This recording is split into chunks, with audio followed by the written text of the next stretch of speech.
On est là, sur le point de s'endormir, et tout à coup, bam, l'impression de tomber dans le vide. Une secousse qui réveille en sursaut. Alors c'est quoi exactement cette sensation étrange? C'est ce qu'on va décortiquer ensemble. C'est une expérience que beaucoup de monde a déjà vécue, non? On est pile entre la veille et le sommeil, et d'un coup, le corps se contracte et nous ramène à la case départ, le cœur battant. Mais alors, d'où ça vient? Alors, pour commencer, mettons un nom sur ce truc. Eh oui, ça a un nom scientifique. On appelle ça une secousse hypnique. On parle aussi parfois de myoclonie d'endormissement. En gros, c'est le terme un peu savant pour ce spasme qui nous surprend juste au moment où on allait partir au pays des rêves. Pour faire simple, c'est le cerveau qui envoie un signal un peu brusque qui fait se contracter les muscles sans qu'on le veuille. Des fois, c'est juste une jambe ou un bras qui sursaute. D'autres fois, c'est tout le corps qui a un spasme. Et c'est ça qui donne cette impression super nette de tomber. Imaginez que le corps est une machine qui se met en veille. Tout ralentit doucement. Le cerveau, le cœur, la respiration, tout se met au diapason pour le repos. Et là, la secousse hypnique, c'est un peu comme une surtension électrique qui vient tout interrompre. Ça casse complètement cette descente en douceur. Bon, mais la grande question, c'est pourquoi? Pourquoi le cerveau fait ça, pile au moment où il devrait se mettre en pause? Eh bien, la science n'a pas une seule réponse gravée dans le marbre. Par contre, il y a plusieurs théories et elles sont assez intéressantes. Alors, la première théorie, c'est un peu un voyage dans le temps. Faut s'imaginer nos ancêtres très très lointains. Ils ne dormaient pas dans des lits douillets, mais plutôt dans les arbres pour se planquer des prédateurs. Et là, s'endormir, ça voulait dire risquer de tomber. Le cerveau aurait donc gardé ce vieux réflexe de survie. Avant de lâcher prise complètement, il envoie une petite secousse pour vérifier si on est bien stable. C'est un peu un héritage de notre passé de primate. La deuxième théorie, elle, est beaucoup moins poétique. Disons que c'est un simple bug du système.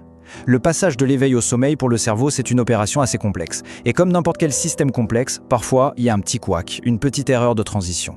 En fait, ce qui se passe, c'est que quand on est réveillé, le cerveau tourne à plein régime avec des ondes rapides, les ondes bêta.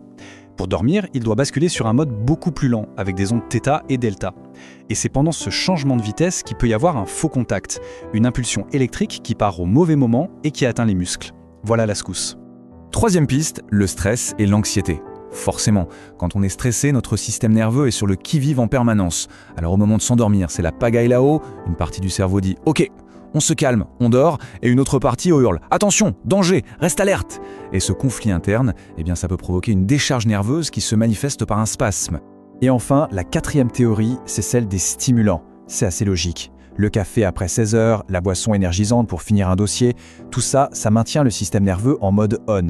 Alors même si on essaye de forcer le sommeil, le cerveau est encore sous tension. Les signaux nerveux sont un peu anarchiques et ça peut facilement déclencher une secousse hypnique. Ok, on a vu les théories. Maintenant, la question qui brûle les lèvres. Est-ce que c'est grave? Est-ce qu'il faut s'inquiéter quand ça arrive? La bonne nouvelle, c'est que dans la plupart des cas, non, pas du tout. En fait, c'est même super courant. Regardez, entre 70 et 80% de la population connaît ça. C'est juste une manifestation normale du corps, un petit événement physiologique banal et sans danger.